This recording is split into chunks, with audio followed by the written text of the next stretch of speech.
Susan. How are you? I'm doing great, Nancy, every time we get together to record our podcast. I know it's been a couple of weeks and I know you had some adventures since we talked, but we're doing a new topic today. So, can you tell us what we're talking about and some background?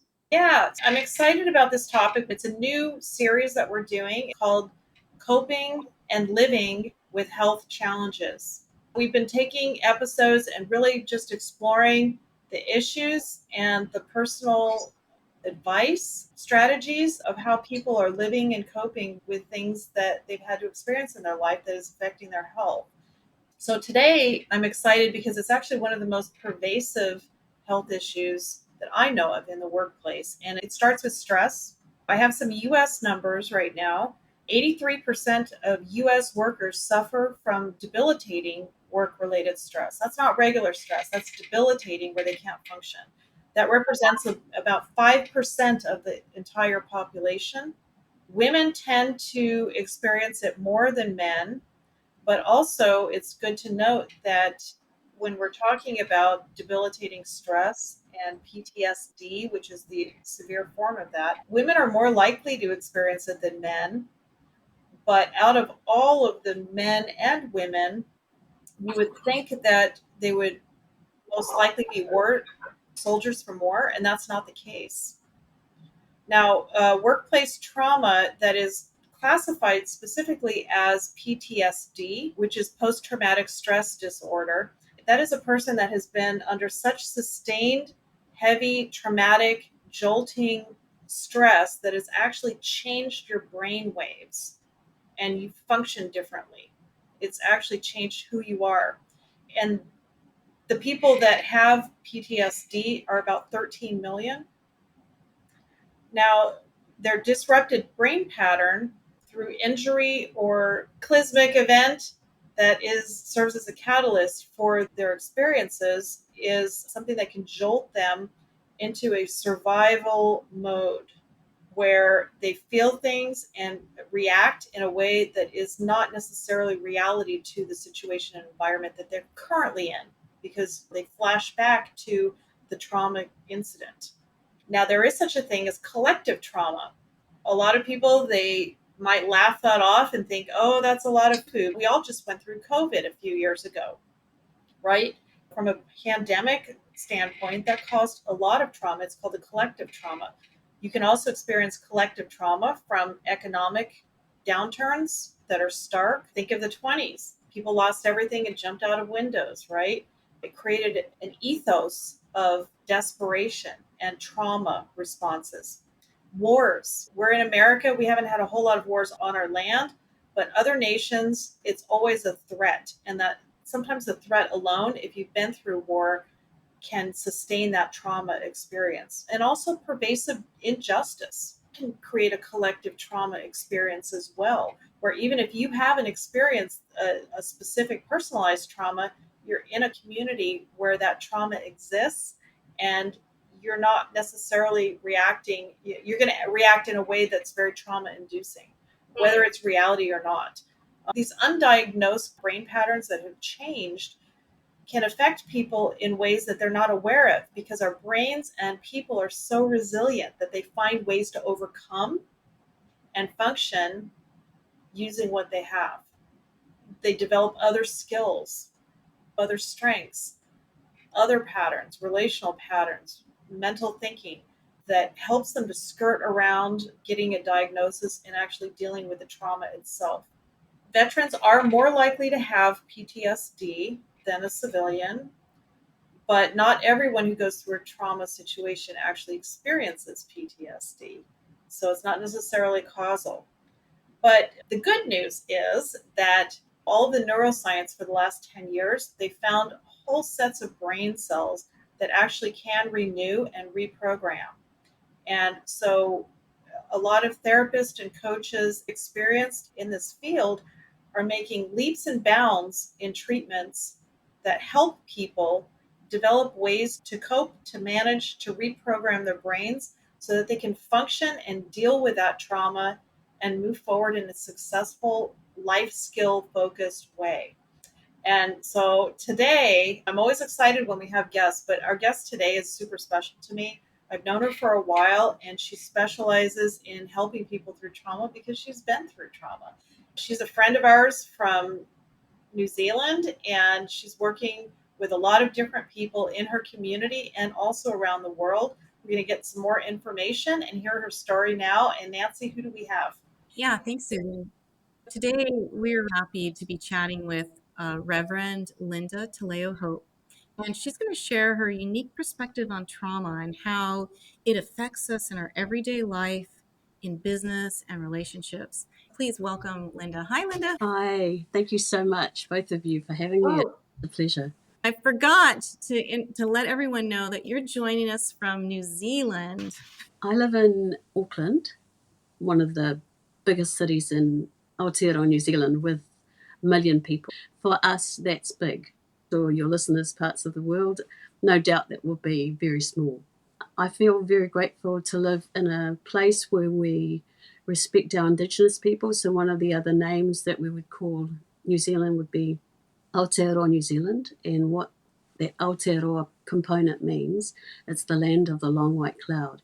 If you can imagine coming here by ship and you're trying to find land, then one of the signs of life or land is to see a cloud above the land formation. There's an ancient story of the 12 canoes that came to Aotearoa New Zealand by the Indigenous Māori people of the land. And so we just acknowledge them as those people who have been able to sustain their land despite the trauma that you've talked about and despite the ongoing trauma that they experience even today. It's a very inspiring of what they are able to share with us or the rest of the world. Susan knows that I'm actually Tokelauan, and what that means is that my parents hail from a small atoll in the South Pacific is called Tokelau.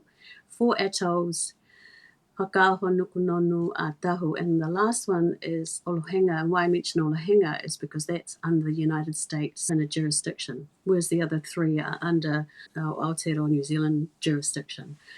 And so we have a context where we supposedly bicultural partnership, however, that's been problematic from the very beginning. We know that there are issues in terms of colonization around the world, and so therefore we're deep diving already into a range of issues that affect our consciousness, societal consciousness, and the ways in which that hone in on us individually. I liked your word picture about New Zealand's traditional name being place of the long cloud, because immediately I went to the idea of every cloud having a silver lining. And it's like you find home, and we're going to be talking about trauma today. And there's this word picture of when things are confusing, when there's a cloud over it, and you know where you are, but you don't know what's going on. There's always a silver lining to that. I feel like you're going to share some silver linings with us today. Thank you.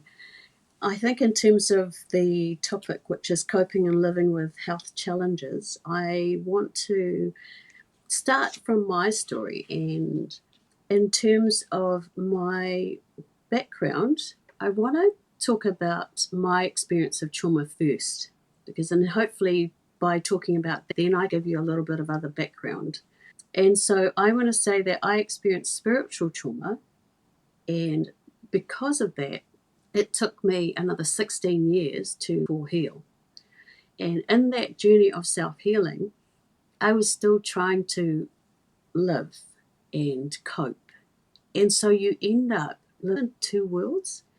You put on a face that you feel you have to present to people, and somehow in the background you're madly trying to figure this other stuff out, because if it's as if your whole world is shattered and you don't know how to put all those pieces back together, and yet somehow you're expected to just do that.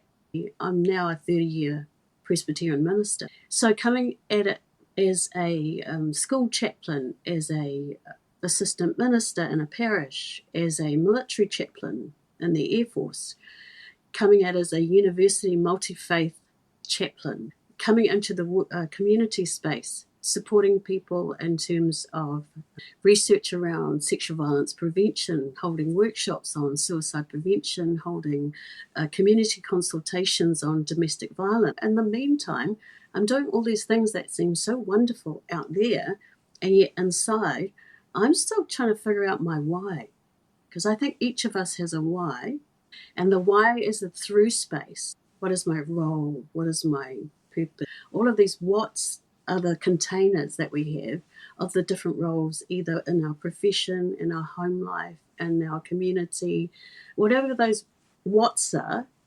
There's a through space trying to tie everything back to who you are.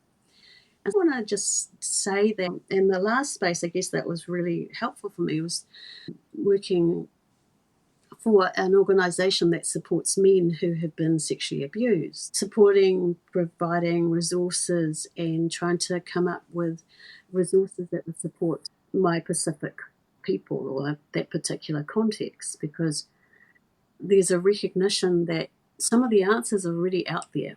They're already out there in your community. The problem is we don't spend the time to actually listen at the grassroots level to actually pull out the beauty that's already there. And so I find that what we're short of is time to stop and listen, time to just be. Those fundamental of just building relationships. And again, like how do we listen if actually we're just trying to deal with our own stuff? How do we truly listen to another if we feel as if our own stuff is not actually being able to be heard? And so my prayer is that by the end of this time, we will have hopefully some to help your listeners. And also, hopefully, some of these resources will help them, not just in putting my hands up and down as if they're like containers, but also that there would be a through space through each of them, which would be threads that would be able to support them become the fullest version of themselves. Because that's truly, I think, my prayer for all of us. Linda, something came to mind when you were talking right there. So one thing that really can shut a conversation down when someone is trying to share their trauma is that the listener can't listen because it triggers their own trauma. So many people, if you've been sexually assaulted, you can't hear somebody else's story about how they were sexually assaulted, right? You don't want to hear it and you don't want to put yourself back in that place. Can I just quickly hold this space first before we move on to you? Some of your podcasters will be seeing this and some will actually just be listening. So I'm putting my left hand out in a kind of a flat fashion. And I want to just do that as a holding space. I want to put my hand out there and just say that you're 100% correct. So when we are not healing and we're not dealing with our stuff, it feels as if, and I'm taking the right hand now, is pushing down the left hand. So what's happening is that our story it's felt as if it's been dismissed. It's felt as if it's not been heard. It's felt as if it's not had that capacity to be held. So that's why I put my hand out there first, because I think that's a very important, noticing that you've actually just identified for us and made visible. That's a trigger that we may not be able to listen because it may feel as if we will be re-triggered. I think that's a very real fear, except when we understand the purpose of our stories is to lead to helping another in their own story, then we can share our story knowing there's a purpose. We re-trigger our trauma when we think it's only going to lead to a downward spiral. So just hold that really carefully and sensitively with you. It's a very important kind of component. Also, I want to just add a cultural aspect. I love the fact that when Susan and I speak, like there's three of them, when we get together in our group of, say, 12, like we're extra. So we don't mind cutting people off. We don't mind just like speaking over, very expressive, and we just do right. Except I'm mindful that if we've got an introvert in the room, I'll wait until we've all said our piece. Or I can tell by their body language they want to speak. I'll go, hang on, let's just press pause for a second and let's just allow that person to speak. Because honestly, the beauty that they want to share, but because we're not giving them the space, we don't want to take away from who we are. We just want to make sure that we're careful about what we hear. And so the listening aspect is very important. See these combative or hostile relationships and they just don't understand what they're going through. When there are people in the room who understand that, they can start to diffuse the conversation, lower the temperature, right?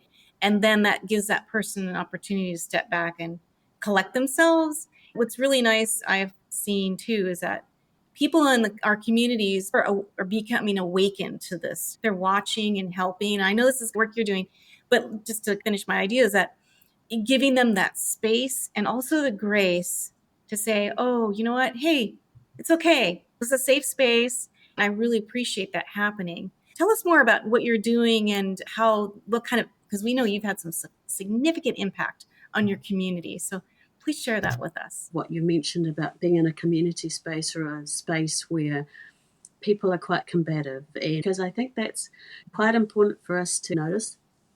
And then also to notice who has the skill sets to actually diffuse the situation or situations or the person. And I want to note that those three really important skill sets and really important things to notice. So just well done, and well done to you both. I think the fact that you're both quite aware, you notice these things is very important. You know, I'm putting my left hand out because I think the first I would want to say is I'm okay with a room with people who are, I'm okay with that.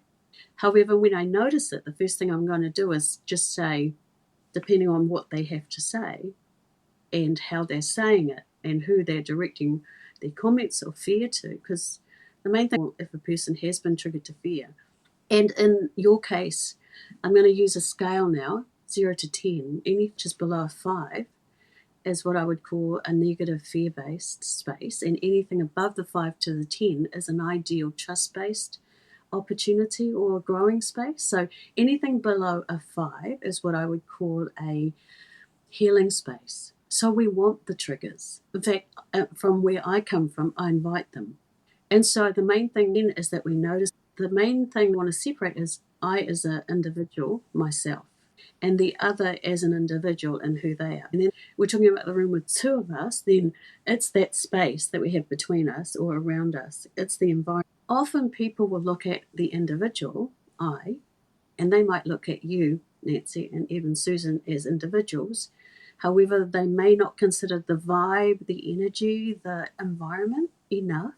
They just know that there is a something here which is just not right. So that's why we encourage that noticing of who you are, because if you've noticed that and you were able to make an assessment pretty quickly that somebody's quite combative, you're going to go into, okay, what do I do next mode, right?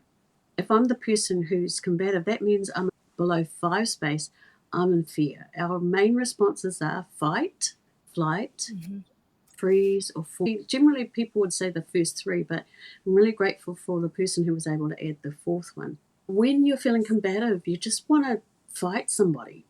You may know why. You may have all the justifications for that. However, the main thing is that you notice it. Number 2, what if you just want to run away? I think it's really important. These fear-based spaces provided by the limbic system is to basically get you out of danger, right? So we don't want to shut these down.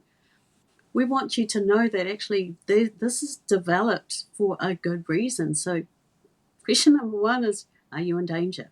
Because if you're not feeling safe and you need to fight to get yourself out or run away, or if you get into the freeze response, or God forbid that you should lie, but if you have to do, I'll say whatever I need to just get out of here, then you know what? That's what you have to do. If I am feeling combative, like I want to really bite you, Nancy, like something you have said, or maybe you just look a certain way, or maybe you're smiling a certain way. I hope, who the heck knows, or whatever it is, I've been triggered. Now I just want to have a go at you. If I have this awareness of a trigger that's below 5, and you've done nothing other than just smile at me, we can say, right, there's something here that's not quite right. So what I'm hearing you say is that don't discount all of those reactions, those fear reactions. They're just clues. So if you read them like clues and not as character flaws or inevitabilities, you can take it to the next level. If you're having a trauma attack in one of those areas, fear based, and those are survival skills, right? Correct. But slowing yourself down to learn how to read the room more accurately to the situation, and what you were talking about, the space, knowing the space that you're in and what is and isn't appropriate to handle that fear. I think what I want to add is the intuition component, because you've been given these God given things for gifts for a reason. And so I'm trying to communicate is, first of all, recognize that you're having a something, a somethingness. It's a fathoming process and it takes time and practice. Once you can acknowledge you're in a space which is below 5, then now we can just, because now we can press pause on that. Because I want to make sure if I just want to fight you, Susan, or Nancy, and there is nothing you have actually done, I just want to fight you, then the first thing I want to do is go, God, there's a thing here and I don't feel safe. So I want to ask myself the question, what is it about this somethingness that has caused a reaction? And then I can turn that fathoming into some words. So Words. I like what you said. I'm sorry for interrupting, Linda, but I do have to say what I love about what you just said is that you called it a somethingness, which doesn't have a characterization, a good or evil, No right label. or wrong. It doesn't have any connotation. It's a somethingness. If you can call it a somethingness that exists in you, sometimes the escalation of the fear-based reactions is to make it about them. Correct. So why did you smile at me that way? This is my smile, right? And that becomes a conversation conflict where suddenly I'm culpable in a way that I'm actually not, because the something is actually in you. And what you've done is inadvertently gone into interpretation mode. And so, what I want to do is slow the process down and mutely pick it apart. And I want to hold that space and go, hang on, there is something here for me. And I genuinely feel it within me. What is it? And then I might then turn that somethingness, that fathoming, into some words. We use our fathomings as components of discernment and reflection. And I want to say that this is why I want to hold this space. When we stop and say, actually, what we're feeling is 100% for me in this space, in this time, we give ourselves the love that we need, the affirmation that we need, without needing to seek it from anyone else. Because all of this is about reaffirming who we are. If our voice has been taken away due to abuse, if we've been sexually, physically abused, if fear has been used to keep us locked into a silo and also to make sure we never speak, then that's how we know we're on the right track, because we're moving beyond other people's limitations, including our own. You mentioned earlier after the introduction that you had gone through some spiritual abuse. Can you give us an example of a situation where you're in a conversation and that spiritual abuse, you have to calm yourself down and talk your way through a situation? I'm just looking for something more practically so people can hear what that feels like. I think for me, one of my kind of last straws working so hard in this particular context, like doing everything I could, knowing that I'm doing so well, and yet people who are clergy and in charge of me, supposedly, are saying, you're not doing well. No matter what I do, nothing's ever good enough. I'm using my own treasured, valued things that I really love, my faith, my desire to serve, those values that are really important to me, using them as ways to actually undermine my work ethic, my calling, my everything. However, most of the times they'll actually use those things that you cherish the most. And so, therefore, when you're in a context where people are basically using silos, they might be talking about you, they'll be using unhealthy ways to actually control you, then I want to say, step back, because you know the difference between what is healthy or unhealthy, or the fact that you can notice that there's something here just does not feel right within yourself, your body, your sense of self. You know that you're going against your own value system. Sorry if I'm being so vague. If I use a person who's been sexually abused, and we know that the largest, usually it's from someone that they know, whether it's in the workplace or the home. Generally, it will be somebody that you trust, maybe somebody who is a boss or even a colleague, and maybe a friend. They will start isolating you, talking about you, undermining your gifts, your talents, they'll make sure that the ways in which they speak about you, they'll use cutting words or cutting tones, or they'll use phrases. We talk about dismissing a person. There are so many ways that a person can cut a person and hurt them. You can die with 1,000 cuts type thing. And I've been in workplaces where I've supported teams where the director of a place was making sure that they looked good. They made sure that any of the work that they gave to their group, their team, it only reflected them. That means when it comes to this question of recognition, it was only about building them up. When it came to making sure that others got the credit, they made sure not to do that. And then they made sure to undermine every single person in the team to make them in it. And so it was so dysfunctional and so divisive. They would also find ways to emotionally blackmail people, not only in their team, but also others. They found information that was almost in the point of blackmailing them. So we have the issues of power control, what a person feels that they can do in terms of, again, what kind of power do you have? Personal, positional. And I want to say that personal power always trumps positional power. And what that might mean is you, like I said, you might be a director and you might have a person in your team who's below you. However, that's why if you're in a group or in a team, one of the first things you want to do is make sure you talk to other people about this behavior. You don't try to deal with someone by yourself. In fact, that's one of the worst things you can do. Sometimes what you're describing to me is actually self-validation. When something's in our head or in our feelings, we can dismiss it because we're trying to survive, right? But when we're documenting it, when we're writing it down, over time, what happens is you've created a pattern of documentation, of facts, of interpretations, of things that you've experienced that are outside of you. And with that validation comes a recognition that there are facts, that your feelings, if you allow yourself to create space enough to allow these other processes to happen, which happen much slower. The documentation happens much slower. The communication happens much slower.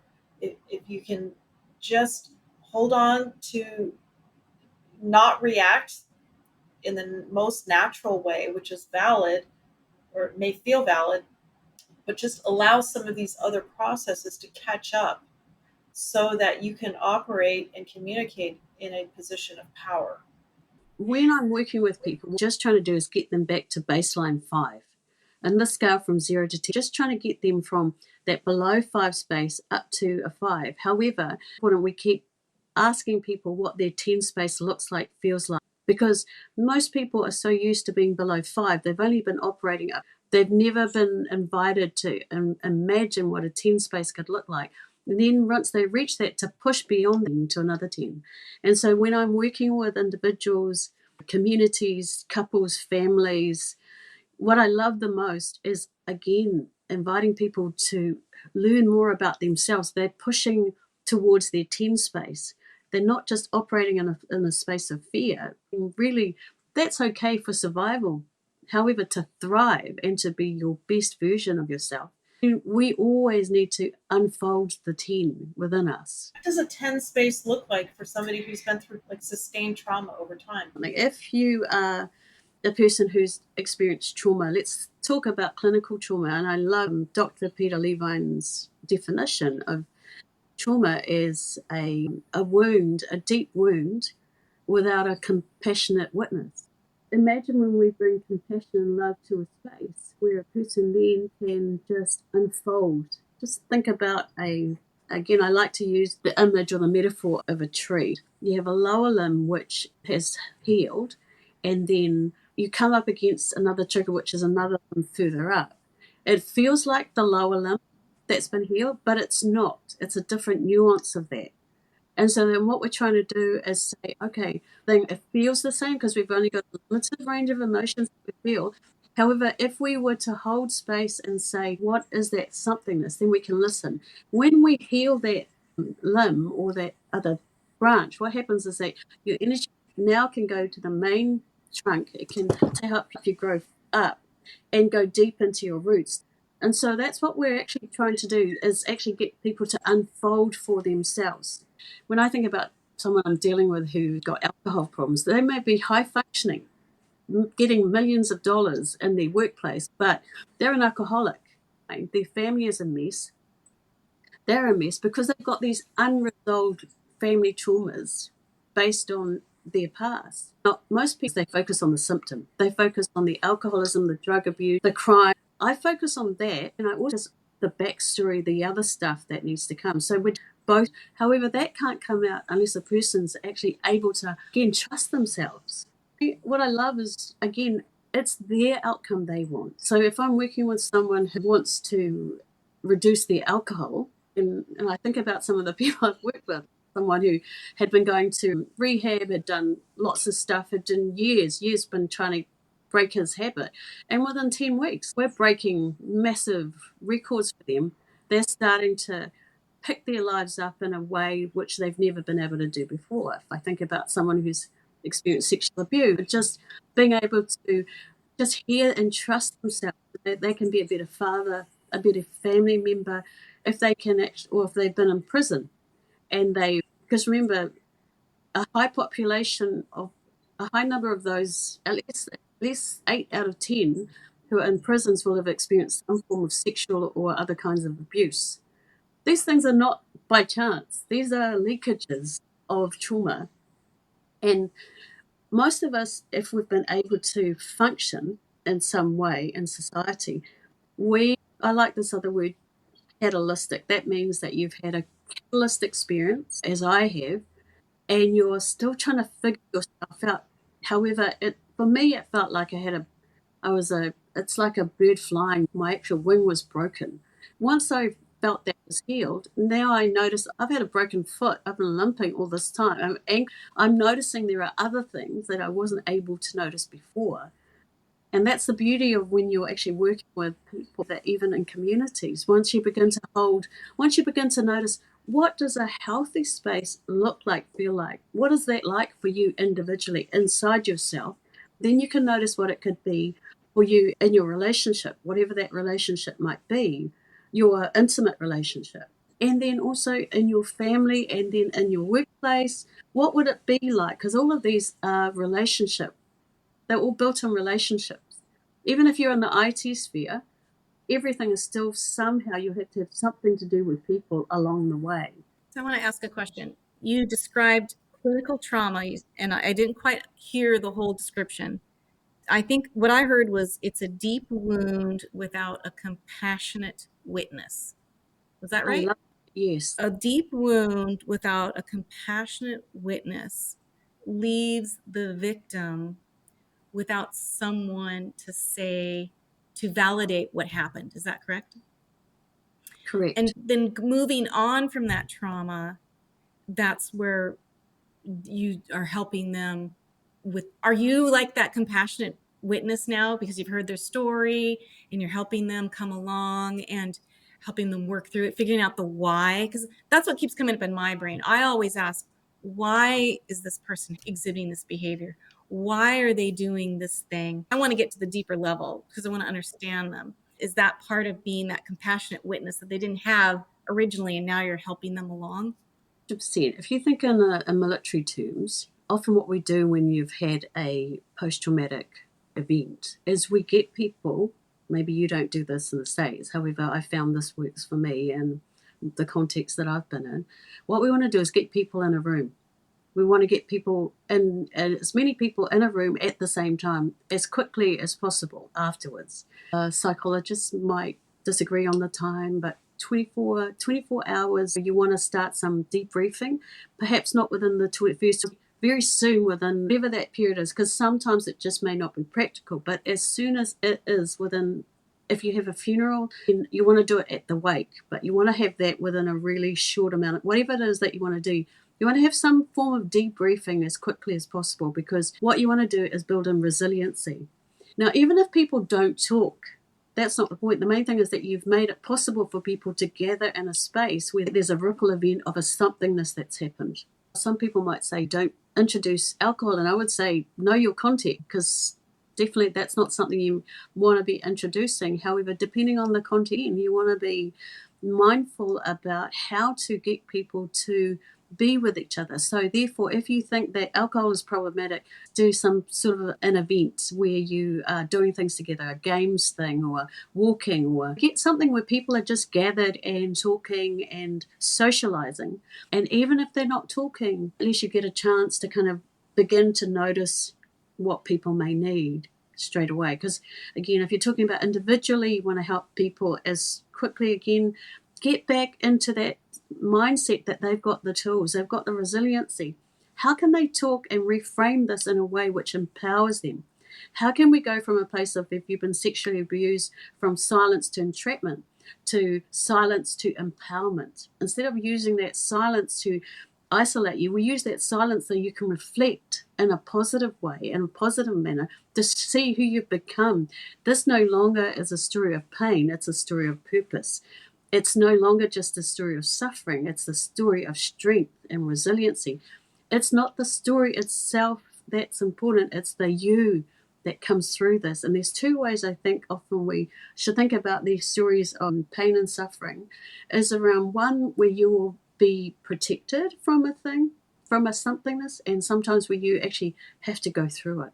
And if you're like me, been protected and then suddenly you go through it, then it's a whole different mindset. Yet actually, hopefully, it's who you become. You realize more and more it's not the thing out there that matters, it's who you are becoming from all of this. And I think that's the exciting aspect when we think about what does a 10 space look like. Well, I now can, I've got more to give to the world. So let me ask you, what is your 10 space for your life now? Moving past or through your spiritual trauma. What does that 10 space look like for you? I was in a university which is a multi-faith space, and you know that I'm actually a really strong Christian. However, I also know when people use spirituality as a form of sexually abusing people, like they use it to basically have power over people. So I'm really grateful for me, because I was a person facilitating the work of a multi-faith team. And it would be very easy to have, say, Muslim in this corner and Hindu over there. And then it's really important that we affirm the streams and then also affirm how we can have interfaith dialogues that strengthen all of us. We had a shooting here in New Zealand, and there were 51 Muslims who were gunned down, shot down by, we think it's a person, will say he came from Australia. However, to me, the level of trauma that he caused to that community, when we as our university went down with a Muslim chaplain to give them support, it was inspiring to hear them. It was inspiring to hear them talk about their stories. It was inspiring to have people in our own Muslim community at the university talking about how we needed to be stronger from this, for us not to go out there and replicate this kind of behavior. So therefore, for them to actually show such mercy and grace and love, like that's why for me, don't tell me you love me, show me you love me. I'm not interested in your doctrine if you can't actually show me what love truly means. So what I'm hearing you say is that in your 10 space, as you've moved through this, is your vision for your spiritual life is a community that loves you. You can't love anyone else if you don't love yourself. What we pray that we're both on that kind of equal footing on that. I'm fortunate because in the spaces that I work in, which are, I work in the community and addiction space and workplaces, I'm not surprised how leakage comes. However, one of the fundamental aspects that is consistent is that we all need love. And so and one of the things I love about one of my favorite people is Dr. Carl Rogers, is this idea of unconditional positive regard.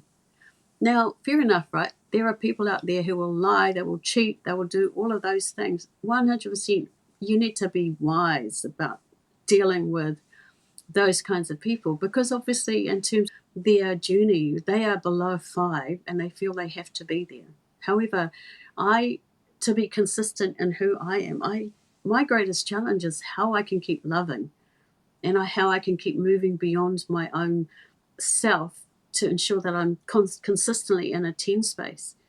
even when I'm in a room where I know people won't like me, purposely have done things against me, purposely hurt me, I'm so grateful every time I can show as much consistent love for them. If I can come into a room where I know there is hostility against me and make sure that I'm safe, sure they're safe, then and we are working to hold that space together, I feel that's a victory for me, and I feel grateful. And for every person that comes to me and they say to me, I've been seeing this psychologist, this counselor, this for years, and you've helped me in such a short amount of time, that's how I know I'm on purpose. And please don't get me wrong, I think we're all a team. There's no one size fits all for any of us. I just want to say that my particular skill sets for those people that come to me, I feel so grateful. And I affirm everyone in their sphere. I'm just saying to you that for those people that come to me when they do, I feel so grateful. Number one, that they can share with me, and number two, that we can journey together in this space where we're journeying in a space of healing together. I would love for you to share with our listeners. People with trauma are typically silent. If you've been silent for a long time and you're hearing yourself described in this conversation, or maybe a loved one, have compassion for yourself and that other person. If you're trying to get help or you've been trying to be helped, you're still in that place, maybe you're somebody who needs to reach out to Linda. And so, if that's the case, Linda, could you share how people can reach out to you, either to engage you as a trauma healing person, a coach, or maybe for resources? How can they reach you? At this stage, the best way to contact me is probably through you both. And this email is, I'll spell it P for Peter AC, HOP for Peter E, 3239 at gmail.com. PACHOPE3239 at gmail.com. PACHOPE3239 at gmail.com. And obviously, if they do come through you, and I'm really happy for you to connect them to me. For our listening audience, we're going to put your email into our Stop Digging podcast group. So if you need to do that, join the group. It is a private group, but we let you in. We just want to keep it safe for everybody. So go ahead and join the group if you need to get Linda's email again, if you didn't jot it down already. And we're here as a support team. Nancy is leading the charge here with our guests to bring these amazing guests on to help our listening audience. So if this helps you, please don't be shy. Do it on the sly. Go get that help. I just want to say thank you, Linda, for taking the time to explain so much. I just want to talk about a couple of key takeaways here. Earlier, you mentioned some skill sets. What I am taking away from this is recognizing behavior when someone is triggered and allowing space for them to feel and try to figure out what it is they're dealing with. And then on the other side, bring people, whoever's in that room, be a support for them. Together, we talk it out, give some grace to one another, and figure out what's going on. Ask the question, why is this happening? And then getting to that, as we talk, we're reframing the story so that we can move towards resiliency and go from being silent and entrapped to being empowered and becoming our better self. And that expands out to our community. I really loved what you had to say about Dr. Carl and having that unconditional regard for others. To me, that is just love and is so all consuming and broad and wide and inclusive. I could listen to you speak, Linda, for hours because you just have this wonderful way, and I can totally understand why you've been so successful in the work that you're doing at home and with people around the world. I really appreciate you taking the time to be with us today. Thank you so much. If you want to learn more, please stick around and join us for our bonus segment. We're going to be speaking with Linda a little bit more in depth. If you'd like more information, please contact us here at the website and we will get you connected with Linda. And can I Thank you, please thank everyone. you both and thank your audience for just even taking a moment to be with me and just to take this time just for us to journey together and intersect each other. I feel very excited for you both, Nancy and Susan, and very grateful. Hopefully something that just touches one person, then I'm very grateful for that. Yeah. Blessings to you. Thank you. Thank you. Thank you.